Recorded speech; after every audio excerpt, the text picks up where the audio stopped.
It lays the predicate and the foundation for the development of a weather satellite that will permit man to determine the world's cloud layer and ultimately to control the weather, and he who controls the weather will control the world.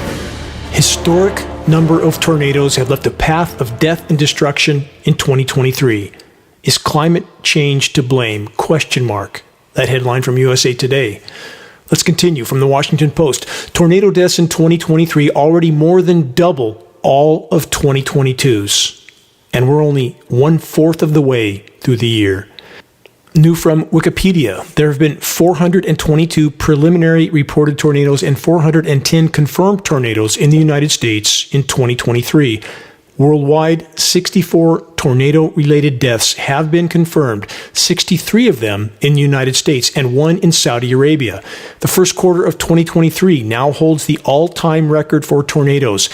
This catastrophic trajectory is continuing to gain momentum into the second quarter. Question: what happens when manipulated flows of atmospheric moisture from the Pacific Ocean are fire-hosed into the western U.S. with patented processes of chemical ice nucleation, cloud seeding operations, cooling the air masses, and surface temperatures all along the way? Engineered winter weather happens. Matrix media sensationalized targeted snowstorms happen. An artificially cooled surface flow of air happens. Next, what's the result of colliding this chemically cooled air mass as it migrates to the east with a manipulated flow of warm atmospheric moisture straight out of the record warm Gulf of Mexico? Colliding warm and cold air masses equal atmospheric instability, opposing wind directions, cyclonic rotations. Connect the dots.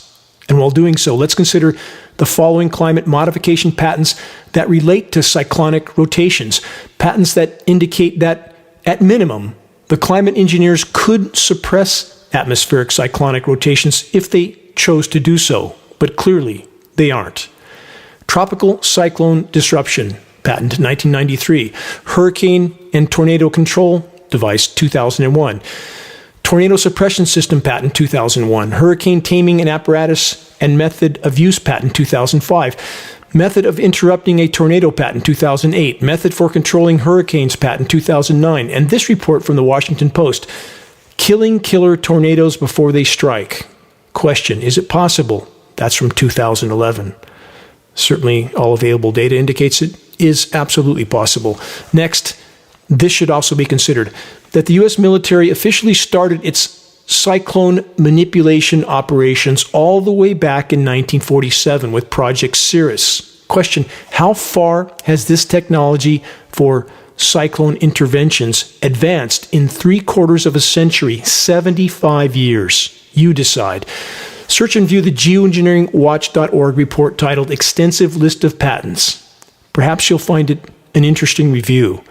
And so there's this question. Since it is a matter of record that the global controllers are deeply concerned about exploding human populations and have repeatedly stated their desire to reduce human populations, is it even remotely rational to conclude that the predator-parasite class is using climate engineering technologies to actually help populations to profit and to proliferate even more? Would that make any sense at all? Or is the agenda of the predator class something else altogether? Next question: is it far more rational to conclude that the controllers are carrying out objectives that are so dark and so nefarious that few are even willing to consider such realities? Again, I'll leave conclusions up to the listener to decide.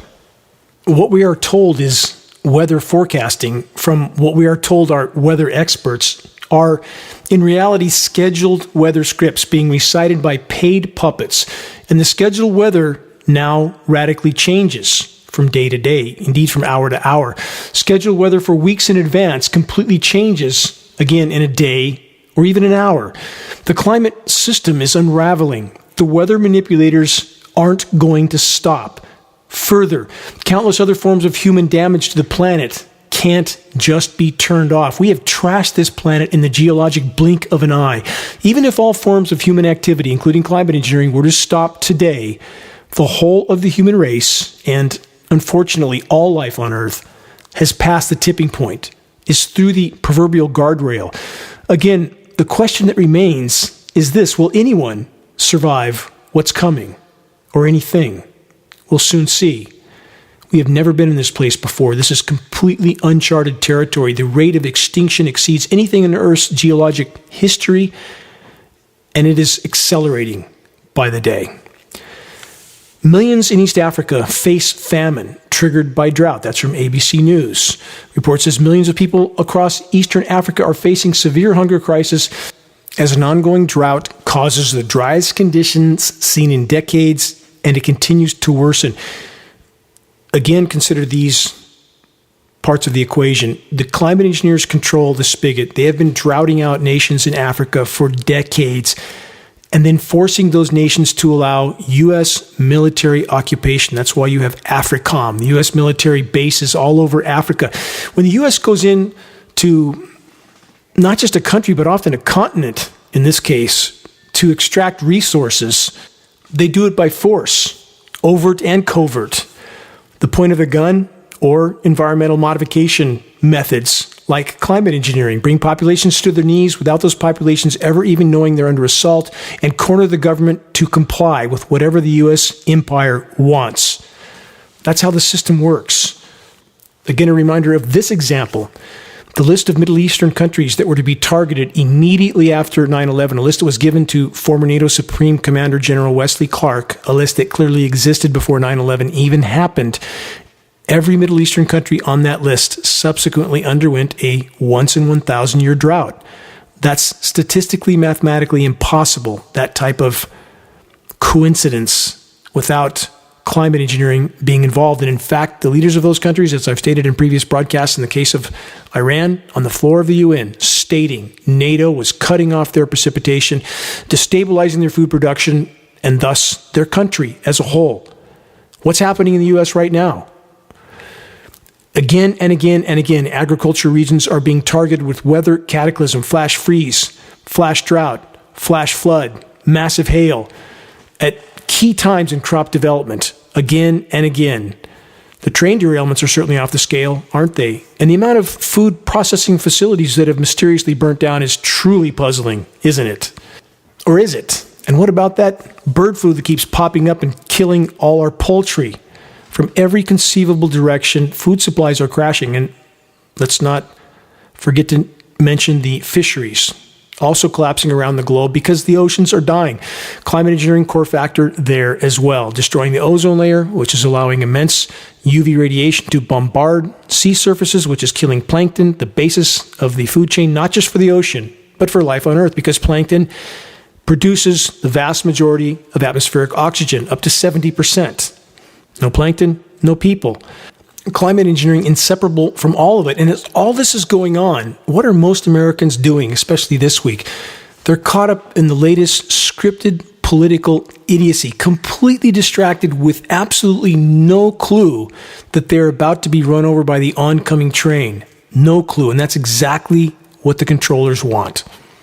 Next headline, multiple sources. Devastating drought in Africa causes famine for livestock. It's not just people. Everything is dying, including wildlife, like elephants. Another headline from worldvision.org, global hunger crisis, famine closes in. From that report, 45 million people in 37 countries are at risk of starvation. That's a very conservative figure, by the way, due to a lack of adequate nutrition. 22 million children are suffering from wasting disease, aka malnutrition and starvation, which can and will lead to death if not treated. This number is equal to the combined populations of New York City, Los Angeles, Chicago, Houston, Phoenix, and Philadelphia. How many Americans have any idea this is going on? How many care? While they're waving a banner in support of their chosen political puppet. Flash flooding is also fueling famine in other parts of Africa and the world. From flash drought to flash flooding to flash freezing, extreme hail, cyclonic rotations from manipulated atmospheric instability, no weather can be considered separate from global climate intervention operations at this point. There is no natural weather. None.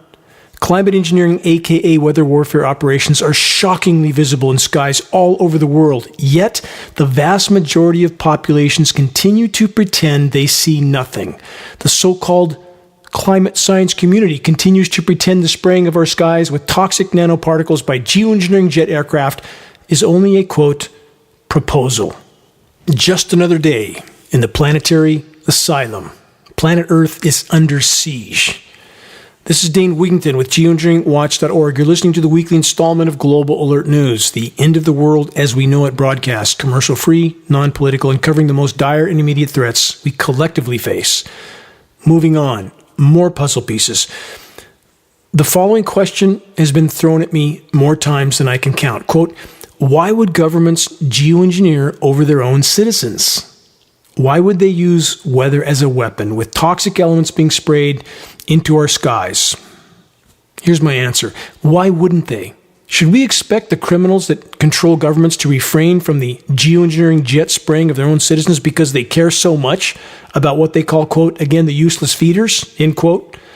Should we believe that the predator-parasite class would never do anything to harm their own citizens that, by the way, they are desperately trying to disarm because they want what they call, again, the useless eater class, to prosper and proliferate, consuming every remaining remnant-averse natural resources until absolutely nothing is left?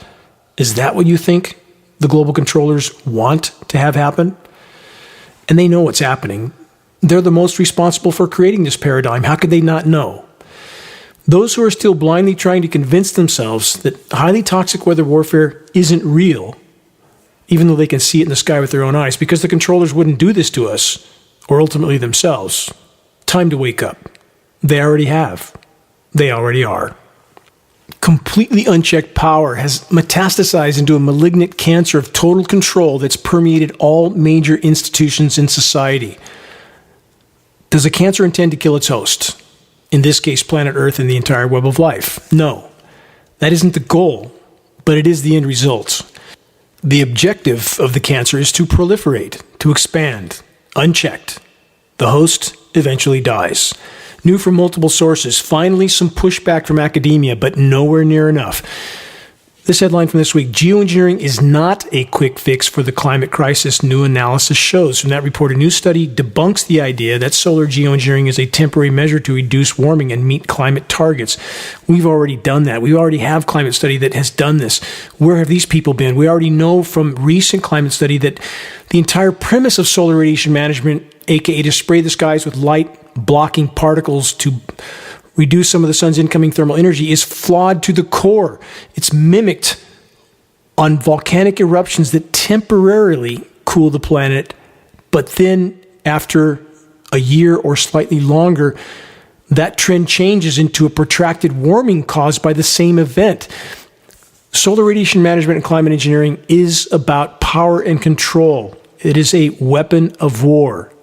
Nothing less. The report then states if world leaders decide to use solar geoengineering, as if they haven't been for 75 plus years, to meet international climate goals, they could be locked into it for a century or more, the study suggests. And think about the insanity of that statement. As if this current paradigm could possibly continue for anywhere near that length of time without completely collapsing, which it's doing already.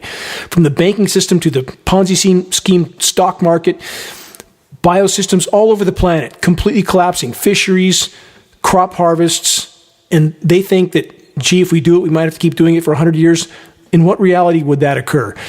The report then states the potentially long time frame further complicates the debate about geoengineering and its viability. They say if we have to keep up a system like this for such a long time, that just increases the possibility of something bad happening. You think?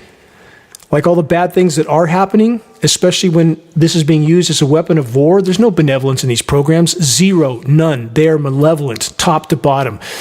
They then say solar geoengineering involves spraying special reflective aerosols into the atmosphere. Does that sound familiar? Does anybody look up?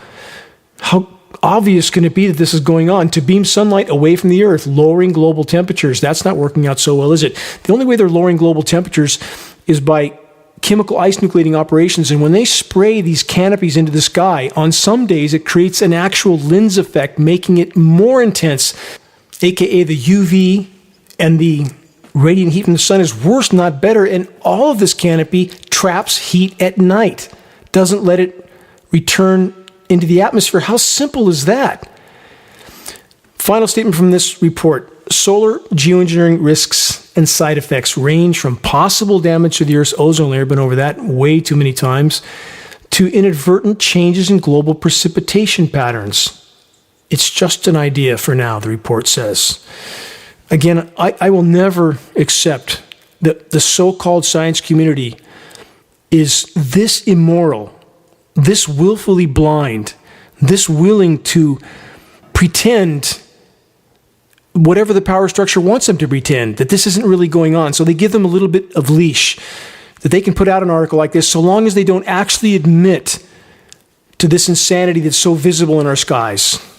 There's no honor in that. There's no honor in academia. Where is it? Of all the academicians I know, I could count on one hand those that have shown honor. One hand. Let's press on. Again, consider the constantly changing scheduled weather scripts. Who does all the weather modeling for the nation's weather forecasting personnel? Private defense contractors and primary climate engineering participants, Raytheon and Lockheed Martin. What a surprise. They provide the weather modeling to the nation's weathermen, the National Weather Service, and the National Oceanic and Atmospheric Administration, both agencies having an illegal federal gag order on them. How big a red flag is that? Next, from multiple sources, the U.S. leads the world in weather catastrophes. Here's why, the report states. They continue. The United States is Earth's punching bag for nasty weather. Nature dealt the United States a bad hand, the report says. It continues, blame geography for the U.S. getting hit by stronger, costlier, more varied and frequent extreme weather than anywhere on the planet, several experts have recently said. Then add climate change and, quote, buckle up. More extreme events are expected. That's a statement from Rick Spinrad, head of the National Oceanic and Atmospheric Administration, the one with the gag order on it. But they do have some that are willing, certainly, to toe the line for their paymasters, don't they? Perhaps Rick Spinrad and everyone else at the National Oceanic and Atmospheric Administration should have a link to the dimming emailed to them. Same with everyone at the National Weather Service. Report then says China may have more people and a large land area like the United States, but they don't have the same kind of clash of air masses as much as we do in the U.S. Just went over that at the beginning of this broadcast, didn't I? The clash of air masses, chemically nucleated moisture being manipulated in from the west, from the Pacific Ocean, connecting and colliding with another mass of warm, moist air being manipulated from the record Gulf of Mexico, week after week after week. Not nature. Here's some final excerpts from the report. This is from AP News, by the way. It's one of many sources that cover this. The U.S. is by far the king of tornadoes and other severe storms. For example, the report says killer tornadoes in December 2021 that struck Kentucky illustrated the uniqueness of the United States. They hit areas with large immigrant populations. People who fled Central and South America, Bosnia, and Africa were all victims. Question: where are so many of the tornadoes striking now? Are they hitting very affluent regions or the not so well off? Let's stop there. You decide. From the AccuWeather Climate Engineering Cover-Up Organization, the oceans just reached their hottest temperature on record as El Nino looms. The graphing of ocean temperatures is going vertical, straight up, literally. Sea surface temperatures have continuously broken high temperature records over and over, year after year, and are already becoming deadly for many forms of marine life in numerous regions of the world. The process is expanding and accelerating. What's known as Canfield Ocean. I brought that term up on many broadcasts. Please investigate it. This is the scenario that's coming. If this condition occurs, aka superheated, oxygen-depleted, stratified, and dead seas, if the oceans die, we, the human race, will promptly follow. Earth's oceans are the bottom line factor in regard to overall global temperatures, including land temperatures. A cubic meter of seawater can contain 4,000 times the thermal energy of a cubic meter of air. We have sea temperatures in some regions of the Arctic that have been measured recently at up to 25 degrees above the historical baselines. That is inconceivable. We are in completely uncharted territory at this point. The climate engineers are doing everything in their power to mask the magnitude and immediacy of what's unfolding from populations until the last possible moment. Chemical ice nucleation, cloud seeding operations, jet stream manipulation, and engineered winter weather events that the matrix media then sensationalizes. On that note, from weather.com, this Earth is halfway to tipping point that could cause 6 feet of sea level rise. Let's correct that headline of total deception. Not halfway to such a tipping point, but long past. The momentum behind the unfolding Earth changes is far worse than any official source or matrix media source will ever admit to. Many meters of sea level rise are already baked into the equation, and far sooner than almost any dare to imagine. And for those that don't believe it, I understand. No one wants to consider that Earth as we knew it will soon be no more. But denial won't change what's coming. How can we possibly live in a world where so many are so willfully blind? I ponder this so many times every day, that the lack of willingness of so many to face reality, to acknowledge the truth, to look past the mainstream media constant programming and commercials. It's either Big Pharma, Carnival Cruises, or the latest iPhone, or the latest political theater. So few are willing to put that aside and face the wider horizon. That has to change, or we have virtually no chance of even near-term survival. The climate engineers are doing everything in their power to confuse and divide populations in regard to the true severity of unfolding and accelerating global climate collapse, engineering winter weather in spite of record warm sea surface temperatures and terrestrial surface temperatures in countries that don't have the world's biggest military and thus climate engineering capability. The heat is on, killing crops and soon enough populations. But for the country that does have such a military, aka the USA, the country with a military bigger than the next 10 biggest militaries combined, here's how that works. What do they do in their country? New from numerous sources. January-like cold spell to spill across west during first week of April. From that report, temperatures will plunge to near record levels across the west as a burst of cold air grips the region. For some, the winter-like chill will be accompanied by plowable snow. Been over that, not just in this broadcast, so many others. Again, this is what I'm talking about, the fire hosing of moisture in from the west, from the Pacific through the west, chemically nucleating it the entire way and creating the conditions and sensationalized headlines like that I just covered. And it continues. A southward plunge of the jet stream will send cold air southward across the west as the first week of April begins. Temperatures can dip 15 to 25 degrees Fahrenheit below the historical average, more on par with the middle of winter than the start of April. The climate engineers and the controllers so love that kind of headline. Let's forget all about the last 15 plus years of off and on record heat and more on than off record drought.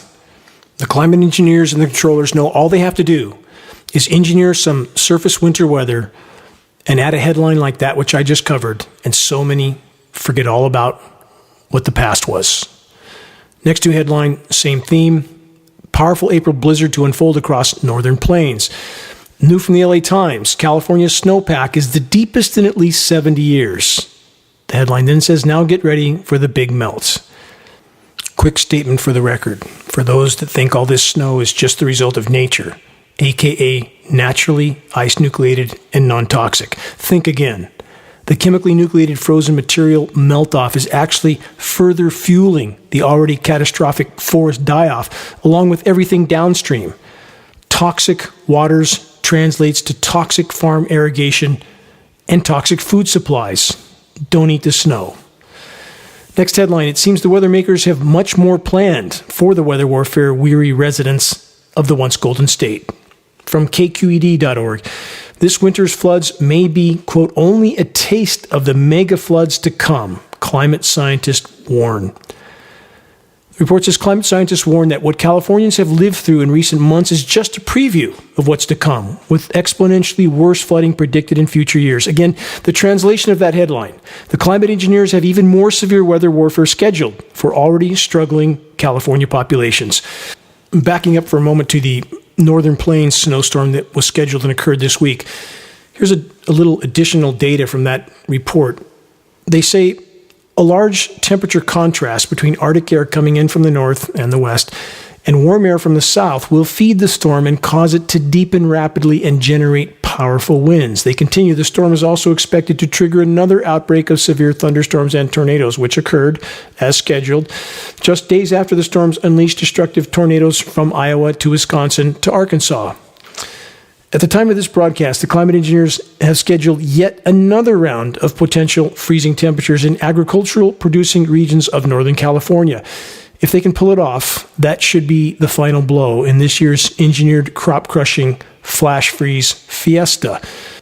The National Oceanic and Atmospheric Administration scheduled temperature map will be included in the post of today's broadcast on the homepage of geoengineeringwatch.org. It is a truly shocking map, which is the scheduled weather, ultimately passed down from Raytheon, private defense contractor Raytheon, and Lockheed Martin, the geoengineering contractors that do all the weather modeling for the nation's weathermen, because they are the ones scheduling the weather. Changing gears just for a quick footnote about super slick snow that I've covered in many broadcasts. Snow now laced with surfactants, part of the climate engineering mix. Surfactants are what makes soap soap. They're used based on climate engineering patents and data to keep the jet sprayed particulates from coagulating, from sticking together.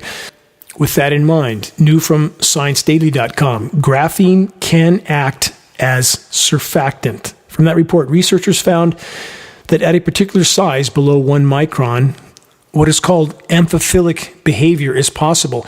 This graphene flake attracts water at its edges but repels it on its surface, making it a new generation of surfactants. We don't know what's in the mix in total that's being dispersed on us at any particular time. They can change it whenever they want. And graphene also can be used as a biological carrier agent. What's that mean? It means it can carry a biological element from the clouds to the ground. What are they doing in our skies? How can we possibly know? We do certainly know and can say with certainty that all of it is malevolent. Moving on from the constant parade of engineered snowstorms and super slick snow, how's the weather in tropical Florida? New from WLRN Miami. Florida's warm, dry weather leads to expanding drought and burn bans. The report states above average temperatures and unusually dry conditions this winter across much of the state of Florida have resulted in the development of widespread drought. Areas hit hard by Hurricane Ian just over 6 months ago are now in extreme drought. Sounds like things aren't so good in Florida these days. Miami's spending about $1 billion a year pumping their streets dry from ever-increasing sea levels. Highly toxic red tides from superheating and super-polluted seas are killing fish and chasing away beachgoers. And then there's that 5,000-mile-long patch of sargassum seaweed that will continue to impact Florida beaches for who knows how long. And let's not forget that pesky flesh-eating bacteria that swimmers must now be aware of. Yes, the fun never stops in the planetary asylum. You're listening to the weekly installment of Global Alert News, the Bad News Broadcast, installment number 400, April 8th, 2023. This is Dane Wigington, your host. Global Alert News is brought to you by Geoengineeringwatch.org, the largest and most visited website in the world on the subject of climate intervention operations known as geoengineering. The commercial-free, non-political Global Alert News Hour is now broadcast on 22 AM and FM stations throughout the country. All recent recordings of this broadcast can be found on the homepage of geoengineeringwatch.org under the recent column. Geoengineering Watch wishes to express our deepest gratitude to those that have helped us to expand our reach and thus our voice in this desperate last-hour effort to sound the alarm. On that subject, if you're on our email list, please put us on your email contact book so that our mailouts don't go to the spam files. Please help us to share the groundbreaking documentary, The Dimming, which fully exposes the climate engineering atrocities, now with I believe almost 1.4 million views on YouTube. The best way to share is by circulating the direct link to the dimming by email directly from the homepage of geoengineeringwatch.org. Sharing directly helps us to overcome social media censorship.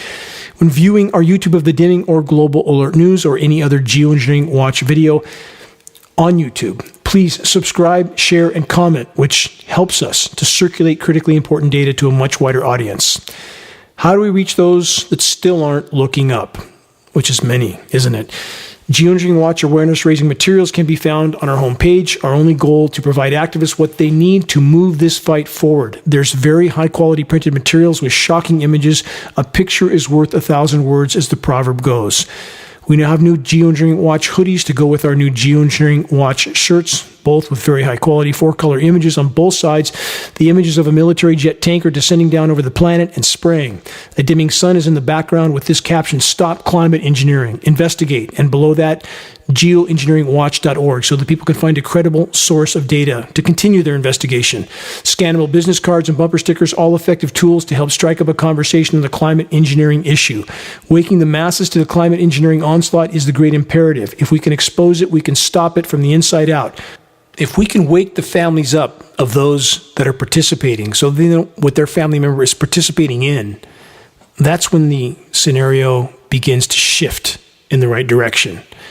If you're willing to share a picture of yourself with a Geoengineering Watch t-shirt or hoodie, perhaps at a gym, farmer's market, or somewhere downtown, please send your photo to us so that we can post it as part of our activist compilation, which is now part of our materials page. The images encourage others to make their voices heard in this all-important battle to sound the alarm. Final note, if you know any radio stations that might be interested in airing the non-political, commercial-free Global Alert News Hour, have them contact us at admin@geoengineeringwatch.org. This battle is a team effort. If we can awaken the masses, we could yet alter the equation. As always, I want to express my deepest gratitude to all those that are steadfastly committed to this must-win fight for all that matters. Stay tuned for more on how to make your voice heard. Moving on, as I've tried to point out many, many times, climate engineering has extraordinarily negative impacts on all three forms of alternative energy. I won't call it renewable, because it isn't. It's better than the outright burning of carbon fuels, yes, but absolutely not renewable in the true sense of the term.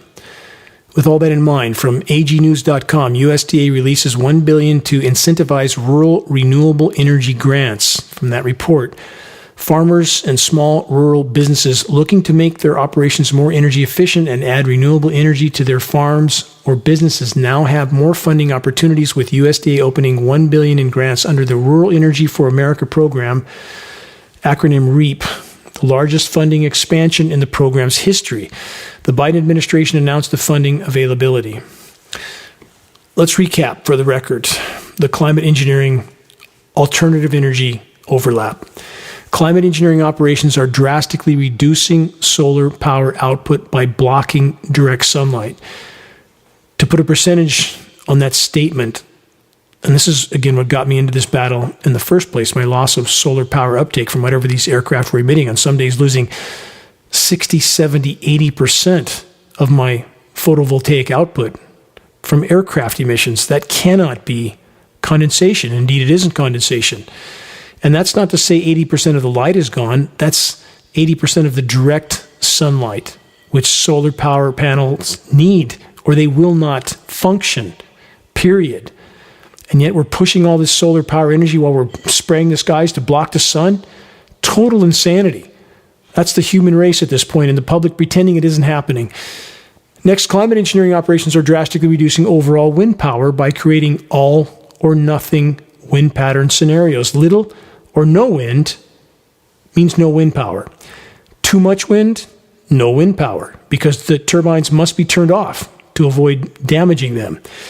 And about hydropower, climate engineering is cutting off precipitation to many regions of the world that are now producing less or no hydropower. And of course, the same droughts are crushing crops, killing livestock, and thus populations as well, crushing food supplies. Let's keep going. From pvtech.org, Canada announces plans for IRA-style solar and storage investment for 2023 budget. What a great idea. Invest in solar power that climate engineering atmospheric spraying operations are making completely dysfunctional at best. Let's stop there for just a moment. Sorry to rant, please forgive me, but truly, how completely insane and morally bankrupt can so many in the ranks of the human race be? I grapple with this consideration countless times a day as I bear witness to the now silent and dying forests, to skies that are painted over by geoengineering jet aircraft nearly every single day. I marvel at the masses that continue to be caught up in any and every form of completely scripted political theater while the world dies around us, literally. Soon, very soon, IRAs won't matter, especially those connected to solar energy that's being blocked by climate engineering. Retirement accounts in any form won't matter. Educational degrees from any institution, most already matrix controlled, won't matter.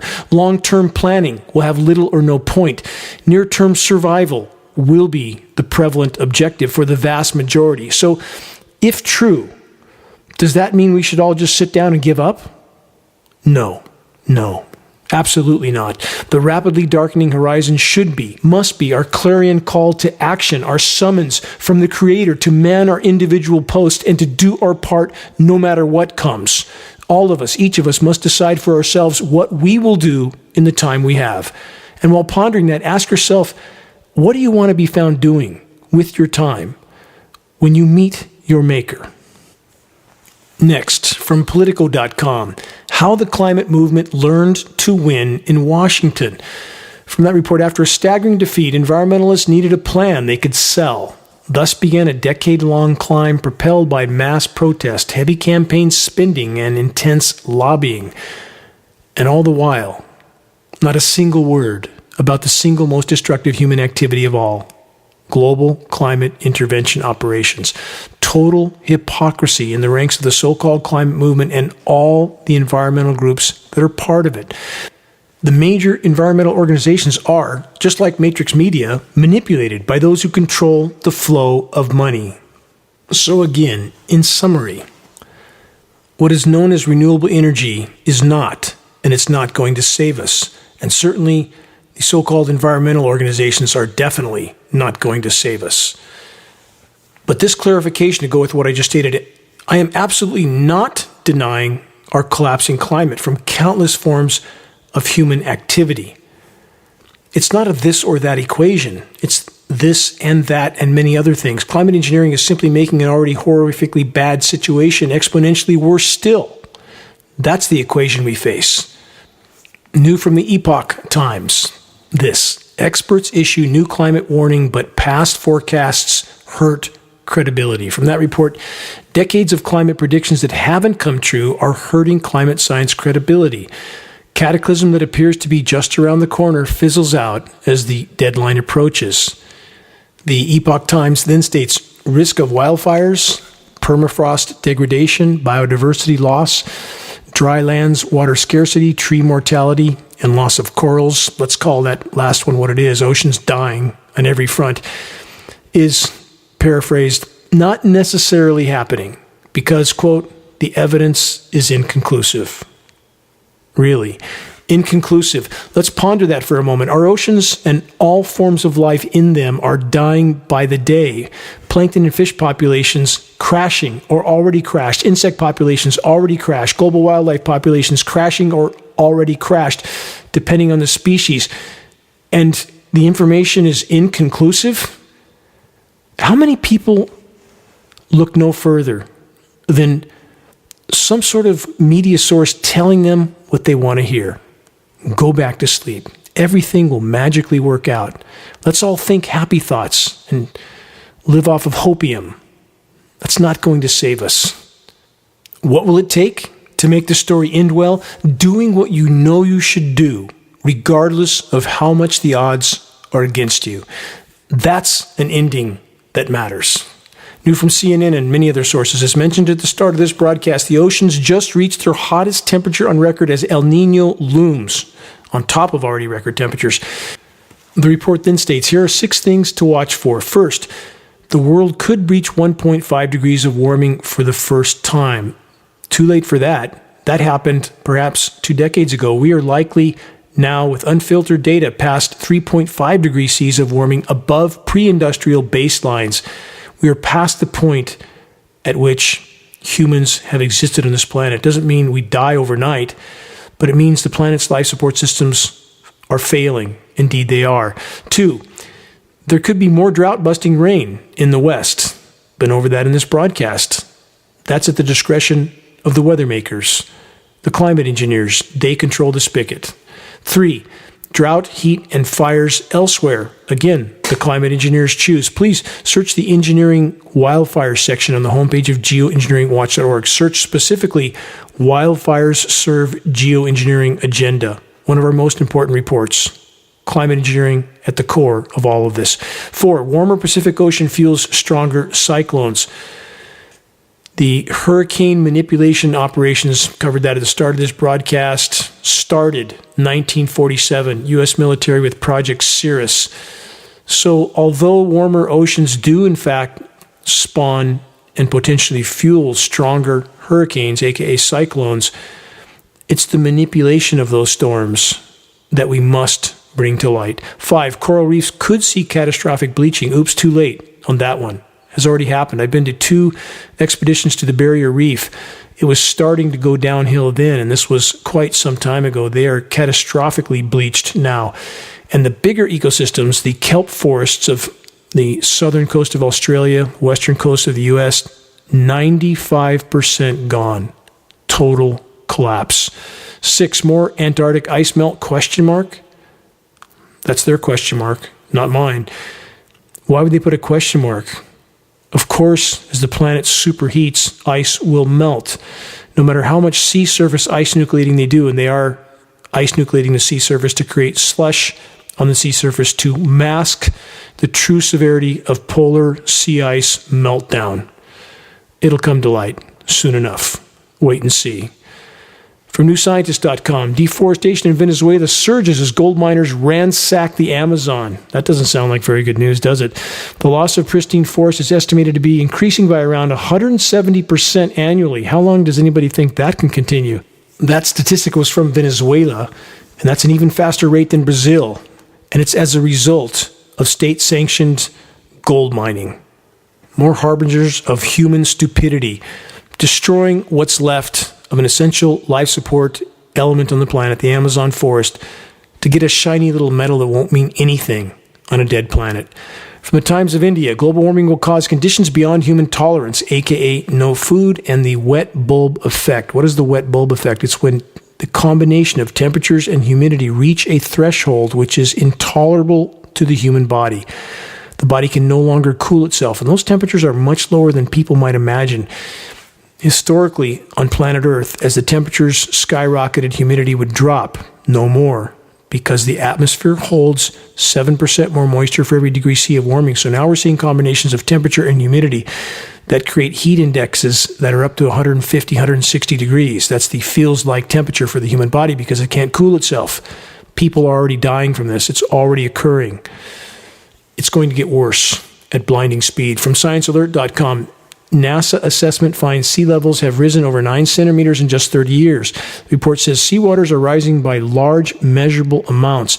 That assessment comes from NASA, which has analyzed 30 years of sea level satellite measurements. That's not good news, is it? And as bad as that news seems, we know NASA's not telling us the truth about much of anything. And in this case, they're lying as well. Sea level rise is much worse even than this report states and accelerating far faster than they indicate. From HPPR.org, a new disease that kills corn is spreading across the Midwest and Great Plains. From that report, the fungal disease attacks leaf tissue in corn and can rapidly deteriorate the plant. According to the Crop Protection Network, it is estimated that it caused farmers to lose around $3 billion in the United States from 2018 to 2021, and has the potential to be more destructive in states that are just now seeing the cases. We don't know where all these pathogens are coming from or who's releasing them, from bird flu to this new corn fungal disease, and who knows what else is floating around our air column. From the UK Daily Mail, a headline of ridiculousness designed to distract, polarize, and divide. This: farmers will be ordered to feed cows methane suppressants to stop them from belching and breaking wind under government plans to reach net zero. I got to take pause on that one. Collectively, the human race has long since left sanity behind. Yes, there are exceptions, and they know who they are. But taken as a whole, the so-called human race has gone off the deep end, so to speak. Preventing cows from having gas while we're spraying skies all over the world, literally with tens of millions of tons of highly toxic elements annually, destroying Earth's protective atmosphere, killing everything on the ground, from soil microbiome to the tallest trees, everything. And they're worried about cow flatulence. Total insanity. And there's this new report from the LA Times. Acres of LA County sewage sludge threatens to contaminate Tulare Lake floodwaters. The report then states, since 2016, the Tulare Lake compost facility has been converting LA's human sewage into, quote, high-grade organic fertilizer.